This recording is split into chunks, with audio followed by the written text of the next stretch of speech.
Sir ನಾಳೆ budget, so ನಿಮ್ಮ ಬೇಡಿಕೆಗಳು ಏನೇನಿದೆ?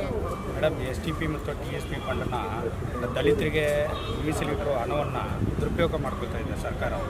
ಈ ಸವಲತ್ತು ಯಾವುದು ಫ್ರೀ ಕಾಸ್ಟ್ಗೆ ಎಲ್ರಿಗೂ ಅನುದಾನ, ಗ್ಯಾರಂಟಿ ಅನುದಾನಕ್ಕೆ ಬಳಕೆ ಮಾಡ್ತಾ ಇದೆ.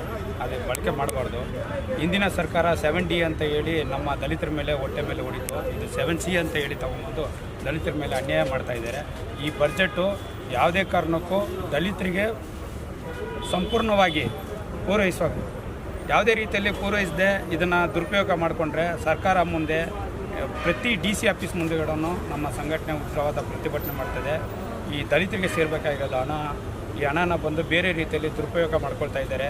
ಇದನ್ನು ಬಂದು ಆಡಳಿತ ವಿಭಾಗದಲ್ಲಿ IAS ಆಫೀಸರ್, KS ಆಫೀಸರು ದುರ್ಬಳಕೆ ಮಾಡ್ಕೊಂಡಿದ್ದಾರೆ. ಅವರ ಮೇಲೆ ಇಲ್ಲಿ ತನಕ ಯಾವುದೇ ರೀತಿಯಲ್ಲಿ ಕ್ರಮ ತಗೊಂಡಿಲ್ಲ. ಅದು ಸಲುವಾಗಿ ನಾವು ಈಗಾಗಲೇ ಮುಖ್ಯಮಂತ್ರಿಗೂ ಮನವಿ ಕೊಟ್ಟಿದ್ದೀವಿ, ರಾಜ್ಯಪಾಲರಿಗೂ ಮನವಿ ಕೊಟ್ಟಿದ್ದೀವಿ, ಎಲ್ರಿಗೂ ತಿಳಿಸಿದ್ದೀವಿ. ಈ ಹಿಂದಿನ ಬಜೆಟಲ್ಲಿ ಯಾವುದೇ ಕಾರಣಕ್ಕೂ ಈ ಹಣವನ್ನು ಬಂದು ದಲಿತರಿಗೆ ಮೀಸಲಿಡಬೇಕಂತ ಹೇಳಿ ನಮ್ಮ ಸಂಘಟನೆ ವತಿಯಿಂದ ಕೇಳ್ತಾ ಇದ್ದೀವಿ. ಒಂದು ವೇಳೆ ನೀವು ದಲಿತರ ಹಣವನ್ನು ನೀವು 7Cಯಲ್ಲಿ ನಾನು ಬಳಕೆ ಮಾಡ್ಕೊಳ್ತೀನಿ ಅಂತ ಹೇಳಿದ್ರೆ ಉಗ್ರವಾದ ಪ್ರತಿಭಟನೆ ನಮ್ಮ ಸಂಘಟನೆ ವತಿಯಿಂದ ಎಲ್ಲ ಜಿಲ್ಲೆ ಮುಂದೆನೂ, ಎಲ್ಲ ಜಿಲ್ಲಾ ಅಧಿಕಾರಿ ಮುಂದೆನೂ ನಮ್ಮ ಪ್ರತಿಭಟನೆ ನಡೀತದೆ. ನಮ್ಮ ನ್ಯಾಯ ಎಲ್ಲಿ ಸಿಗುತ್ತೋ ಅಲ್ಲಿ ತನಕ ನಾವು ಹೋರಾಟವನ್ನು ಮುಂದುವರಿಸ್ತಾ ಇದ್ದೀವಿ ಅಂತ ಹೇಳಿ. ನಾಳೆ ಬಜೆಟ್ ಇದೆ, ಬಜೆಟ್ಗೂ ಮುನ್ನ ನೀವು ಒಂದಷ್ಟು ಬೇಡಿಕೆಗಳಿದ್ದಾವೆ. ಏನೇನು ಬೇಡಿಕೆಗಳಿದೆ, ಜೊತೆಗೆ ಬೇಡಿಕೆಗಳು ಈಡೇರದೇ ಇದ್ದರೆ ಯಾವ ರೀತಿ ಇರುತ್ತೆ ಹೋರಾಟ? ಮೊದಲನೇ ಬೇಡಿಕೆ ಬಂದು SSP TSPದು ಅನುದಾನನ ಯಾವುದೇ ಕಾರಣಕ್ಕೂ ದುರುಪಯೋಗ ಆಗಬಾರ್ದು. ಇಲ್ಲಿ ಏನಾಗಿದೆ ಅಂದರೆ ಸಿದ್ದರಾಮಯ್ಯ ಅವರನ್ನೇ SCP TSPದು ಯಾವುದೇ ರೀತಿ SC STಗಳಿಗೆ ಮಾತ್ರ ಉಪಯೋಗ ಮಾಡಬೇಕು ಅಂತೇಳಿ ಈ ಕಾಯ್ದೆನ ಜಾರಿಗೆ ತಗೊಂಬಂದು. ಆದರೆ ಇವರು ಜಾರಿಗೆ ತಗೊಬಂದಾಗಲಿಂದ ಏನು ಮಾಡಿದ್ರು, ಹಿಂದಿನ ಸರ್ಕಾರ BJP ಸರ್ಕಾರ ಇದ್ದಾಗ ಅವರು 7D ತಗೊಬಂದ್ಬಿಟ್ಟು ಅದನ್ನು ವಿವಿಧ ಕಾರ್ಯಯೋಜನೆಗಳಿಗೆ ಅದನ್ನು ಬಳಸಿದ್ರು. ಅದಾದಮೇಲೆ 7Dನ ಕ್ಯಾನ್ಸಲ್ ಮಾಡಬೇಕು ಅಂತೇಳಿ ಎಲ್ಲ ದಲಿತ ಪರ ಒಕ್ಕೂಟ ಮತ್ತು ಎಲ್ಲ ದಲಿತ ಪರ ಸಂಘಟನೆಗಳೆಲ್ಲ ಸೇರಿಕೊಂಡು 7Dನ ಕ್ಯಾನ್ಸಲ್ ಮಾಡಲಿ ಅಂತೇಳಿ ಹೋರಾಟ ಮಾಡಿದಾಗ 7D ಕ್ಯಾನ್ಸಲ್ ಆಯಿತು. 7D ಕ್ಯಾನ್ಸಲ್ ಆದಮೇಲೆ ಇವಾಗ ತಿರ್ಗಾ ಇವ್ರೇನು ಮಾಡಿದ್ದಾರೆ, 7C ಅಂತ ಮಾಡಿಕೊಂಡು ಇದೇ SCP TSP ಅನುದಾನನ ತಿರ್ಗಾ ಬೇರೆ ಕಾರ್ಯಕ್ರಮಗಳಿಗೆ ಮತ್ತು ಇದಕ್ಕೆಲ್ಲನೂ ದುರ್ಬಳಕೆ ಮಾಡ್ಕೊತಾ ಇದ್ದಾರೆ.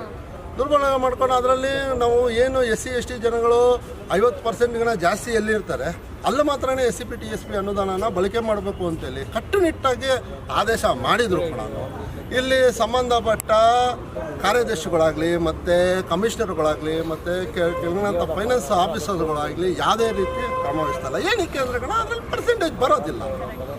ಪರ್ಸೆಂಟೇಜ್ ಯಾವುದಕ್ಕೆ ಬರುತ್ತೋ ಅದಕ್ಕೆ ಈ ಹಣನ ಬಳಸ್ಕೊತಾ ಇದ್ದಾರೆ. ಇದವಾಗಿ ಹೋರಾಟ ಮಾಡಿಕೊಂಡೇ ಬರ್ತಾನೆ ಇದ್ದೀವಿ. ಇದಕ್ಕೆ ಉದಾಹರಣೆ ಕೊಡಬೇಕು ಅಂದರೆ ಫಸ್ಟು ಬೃಹತ್ ಬೆಂಗಳೂರು ಮಹಾನಗರ ಪಾಲಿಕೆಯಲ್ಲಿ ಸ್ವಾವಲಂಬನೆ ಯೋಜನೆ ಮತ್ತು ಒಂಟಿ ಮನೆ ಯೋಜನೆಗಳು ಮತ್ತು ಆಯಧನ ಮಾಡ್ತಾಯಿದ್ರು. ಸುಮಾರು 5 ವರ್ಷಗಳಿಂದ ಕೂಡ ಒಂದೇ ಒಂದು ರೂಪಾಯಿ ಕೂಡ SCP TSP ಅನುದಾನ ಅದು ಕೆಳಮಟ್ಟದವ್ರಿಗೆ ಸೇರಿಲ್ಲ. ಇದ್ರ ಬಗ್ಗೆ ಹಲವಾರು ಬಾರಿ ಹೋರಾಟ ಮಾಡಿದ್ವಿ, ಹಲವಾರು ಬಾರಿ ಮನವಿ ಕೊಟ್ವಿ. ಆಗ ಮಂಜುನಾಥ್ ಪ್ರಸಾದ್ ಸಾಹೇಬರಿದ್ದಾಗ ಅವಾಗೂ ಮನವಿ ಕೊಟ್ವಿ. ಮಂಜುನಾಥ್ ಪ್ರಸಾದ್ ಸಾಹೇಬರಾದ್ಮೇಲೆ ಆಮೇಲೆ ತುಷಾರ್ ಗುರುನಾಥ್ ಬಂದರು, ಅವ್ರಿಗೂ ಮನವಿ ಕೊಟ್ವಿ. ತುಷಾರ್ ಗುರುನಾಥ್ ಬಂದಮೇಲೆ ಇವ್ರು ಮಹೇಶ್ವರಪ್ಪ ಬಂದರು, ಅವ್ರಿಗೂ ಮನವಿ ಕೊಟ್ವಿ. ಆದರೆ ಮಾಡಲೇ ಇಲ್ಲ. ಹಂಗಾಗಿ SCP TSP ಅನುದಾನ ಸಂಪೂರ್ಣವಾಗಿ ದುರ್ಬಳಕೆ ಆಗುತ್ತಾ ಇದೆ. ನೀವು ಈಗ ಸರ್ಕಾರನ ಒತ್ತಾಯಿಸೋದು ಇಷ್ಟೇ, ಯಾವುದೇ ಕಾರಣಕ್ಕೂ SCP TSP ಅನುದಾನನ